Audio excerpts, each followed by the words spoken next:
आज जबलपुर के आधारताल स्थित सीएम राइज स्कूल कृषि नगर में आधारताल थाना प्रभारी और सीएसपी प्रियंका करचाम ने बच्चों को साइबर क्राइम के बारे में प्रशिक्षित किया। प्रियंका करचाम ने बताया कि बच्चे परिवार की नींव होते हैं और आज के युग में हर बच्चे के पास मोबाइल होता है, जिससे उन्हें सूचनाओं का बड़ा योगदान मिलता है। इस प्रशिक्षण का उद्देश्य बच्चों को साइबर ठगी और अपराध से बचाना और उन्हें अपने परिवार तथा समाज को सुरक्षित रखने के लिए जागरूक करना था। आज थाना आधारताल अंतर्गत सीएम राइज स्कूल है, आधारताल में है।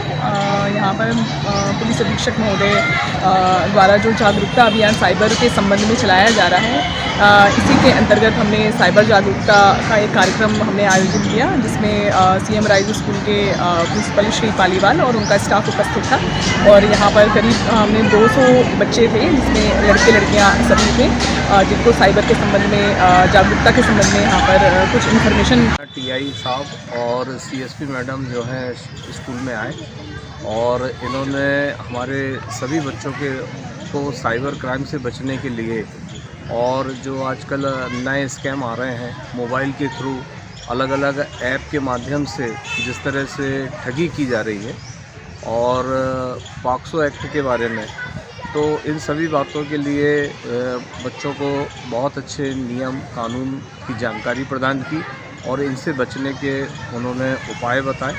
और निश्चित ही ये जो टीआई साहब और सीएसपी मैडम की जो हमारे यहाँ विज़िट हुई है, तो इससे हमारे यहाँ बच्चों को जो है काफ़ी लाभ मिलेगा। बच्चे जो हैं इन सब बातों को घर में भी शेयर करेंगे और कोशिश हमारी भी ये रहेगी कि जो बातें बताई गई है वो हम सब बच्चों से प्रतिदिन जो है शेयर करें, ताकि वो इन नए नए अपराधों और नए नए जो स्कैम हो रहे हैं उससे बच सकें। Thank you. आजकल के साइबर के थ्रू हमारे साथ जो स्कैम हो रहे हैंगे, उन सभी से बचने के लिए हमें जानकारियाँ दी गई हैंगी। और आजकल के बच्चियों के साथ जो अपराध किए जा रहे हैं, जो अपराध हुए जा रहे हैं, उन सब से बचने के लिए हमें जानकारियाँ दी गई हैं। हम किस तरीके से सतर्क रह सकते हैं, उसके लिए हमें बचने के लिए जानकारियाँ दी गई हैं। हम किस तरीके से खुद बचे रहें इन सब चीज़ों से और अपने परिवार को बचा सकें, इस चीज़ों के लिए हमें प्रेरणा दी गई है, हमें जानकारी दी गई है। आपका नाम? मेरा नाम प्रगति यादव है, मैं कक्षा 8 में पढ़ती हूँ। कौन कौन ने आपको ये जानकारी दी, किस तरीके का कार्यक्रम था?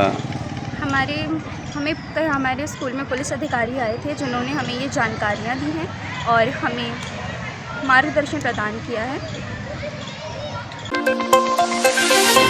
जबलपुर के ओमती थाना क्षेत्र में सोमवार रात 32 वर्षीय विक्की पटेल की हत्या के मामले में पुलिस ने 2 आरोपियों को गिरफ्तार कर लिया है। विक्की, जो शराब का आदी था, अक्सर दोनों आरोपियों से विवाद करता था। घटना की रात विक्की शराब के नशे में आरोपियों के पास पहुंचा, जहां उसके साथ मारपीट की गई, जिससे उसकी मौत हो गई। इसके बाद आरोपियों ने शव को आग लगा दी। पुलिस ने 24 घंटे के भीतर मामले का खुलासा किया और आरोपियों की पहचान हेमराज सरिया और ज्ञान सिंह ठाकुर के रूप में की गई है। अभी मुख्यतः इनके द्वारा ये बताया गया है कि यहीं पास में जहाँ पे ये लोग गार्ड की नौकरी करते थे, उसी के सामने वो टपरा लगाता था अपना, ऐसे गुटखा सिगरेट वगैरह सब चीज़ें बेचता रहता था और शराब पीने का आदी था। आए दिन शराब पी करके इनसे वाद विवाद किया करता था। उस दिनांक मतलब कल की दिनांक में भी शराब पी करके शाम को इनके बीच में आपस में झगड़ा हुआ था, वाद विवाद हुआ था और उसी झगड़े में इन आवेश में आकर इसके द्वारा रॉड से उस पर हमला किया। हाँ, ये लगभग जैसा इन्हें बताया है, इनके बताया अनुसार 8 बजे के आसपास उनके बीच में वाद विवाद हुआ था और इन्होंने उसे मार दिया था। मारने के बाद ये वेट करते रहे कि थोड़ा देर रात हो जाए, जब बाकी सभी लोग सो जाए, कोई ध्यान ना दे, और उसमें अंदर ले जा करके चुपके से उसको बॉडी को जला करके और डिस्ट्रॉय करने का। तो उस पर लगभग जब 1-1:30 बजे के आसपास इन्होंने जलाने का प्रयास किया, तो उसमें कुछ लोगों ने देखा, उन्हें सूचना दी और उस सूचना पे आकर के तस्दीक।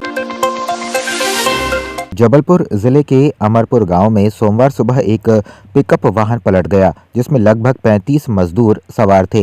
इस हादसे में करीब 20 मजदूर घायल हो गए, जिनमें से 8 की हालत गंभीर है और उन्हें मेडिकल कॉलेज रेफर किया गया है। घटना उस समय हुई जब मजदूर मटर तोड़ने के लिए जा रहे थे। तेज रफ्तार के कारण वाहन अनियंत्रित होकर पलट गया। घायलों में महिलाएं और बच्चे भी शामिल हैं और सभी का इलाज जारी है। पाटन थाना क्षेत्र में अमरपुर गांव के पास एक दुर्घटना सुबह 9 बजे के आसपास हुई है, जिसमें 407 गाड़ी से कुछ मजदूर मटर तोड़ने के काम के लिए जा रहे थे, जहां गाड़ी अनियंत्रित होकर गिरी है। उस मामले को संज्ञान में लेते हुए थाना पाटन में प्रकरण दर्ज किया गया है। साथ ही साथ सभी घायलों को उपचार के लिए भेजा गया है उसमें कुछ घायलों का उपचार मेडिकल कॉलेज जबलपुर में चल रहा है। अभी जैसे जानकारी पुलिस को प्राप्त हुई है, सभी घायल खतरे से बाहर हैं।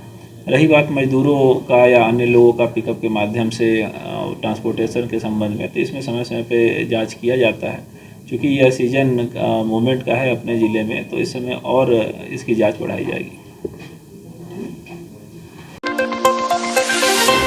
जबलपुर के रांझी थाना क्षेत्र में एक बुजुर्ग दंपति एंथोनी और नीना पाल से करीब 11,75,000 रुपये की ठगी हुई है। 1 दिसंबर को नीना के मोबाइल पर एक कॉल आया, जिसमें कॉलर ने खुद को दिल्ली पुलिस का अधिकारी बताया और मनी लॉन्ड्रिंग का मामला बताया। डर के मारे दंपति ने 2 और 3 दिसंबर को क्रमशः 1,75,000 और 10 लाख रुपये ट्रांसफर कर दिए। ठगों ने बाद में भी पैसों की मांग की। अंततः दंपति ने अपने बेटे को बताया और थाने में शिकायत दर्ज कराई। पुलिस ने मामला पंजीकृत कर जांच शुरू कर दी है। रांझी थाना अंतर्गत एक रिटायर्ड कर्मचारी हैं जिनकी पत्नी का नाम एग्नेस पॉल है।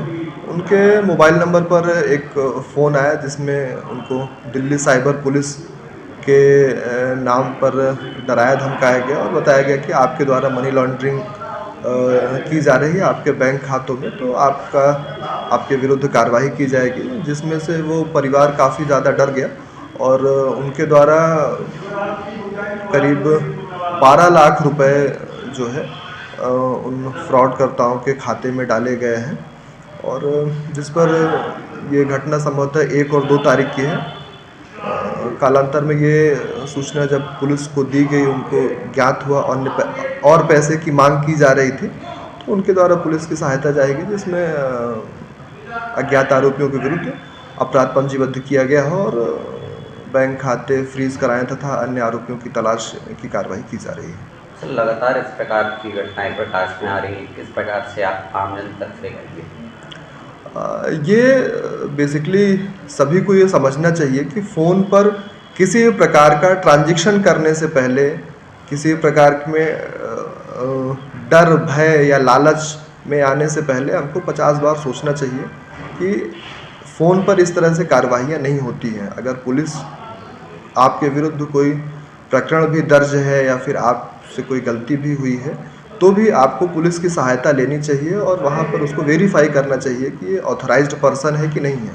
फ़ोन में कोई कैसा दिख रहा है, क्या कर रहा है, ये बेसिकली डिजिटल अरेस्ट का मामला है और हम सभी को इसके लिए सतर्क रहना चाहिए। प्रत्येक व्यक्ति को जागरूक रहना चाहिए कि कोई भी अगर इस तरह से फ़ोन कॉल आता है कि आपको डराया जाता है, धमकाया जाता है कि आपकी गिरफ्तारी हो जाती है, तो जितना जल्दी से जल्दी हो सके वो आपके पास बैठे नहीं हैं, आप पुलिस सहायता लीजिए। पुलिस आपकी जो यथासंभव सहायता होगी वो करेगी। जबलपुर के कोतवाली थाना क्षेत्र में एक 12 वर्षीय बच्चे के साथ दुष्कर्म का मामला सामने आया है। आरोपी एक अधेड़ उम्र का व्यक्ति है जिसने बच्चे को अपनी हवस का शिकार बनाया। घटना के बाद बच्चे ने अपने परिजनों को बताया, जिन्होंने पुलिस में शिकायत दर्ज कराई। कोतवाली पुलिस ने मामले को गंभीरता से लेते हुए आरोपी की तलाश शुरू कर दी है। एसपी संपत उपाध्याय ने कहा है कि आरोपी की गिरफ्तारी जल्द ही की जाएगी। कोतवाली थाना क्षेत्र में एक घटना हुई है काफ़ी हृदय विदारक, जिसमें एक 12 साल कुछ महीने की बालिका के साथ दुष्कर्म की घटना घटित हुई। उसमें त्वरित कार्रवाई करते हुए पुलिस ने आरोपी को अरेस्ट कर लिया है और उसके विरुद्ध सख्त जो वैधानिक धाराएं हैं उनके तहत कार्रवाई की जा रही है और हमारा पूरा प्रयास रहेगा कि उक्त आरोपी को सजा दिलाया जाए।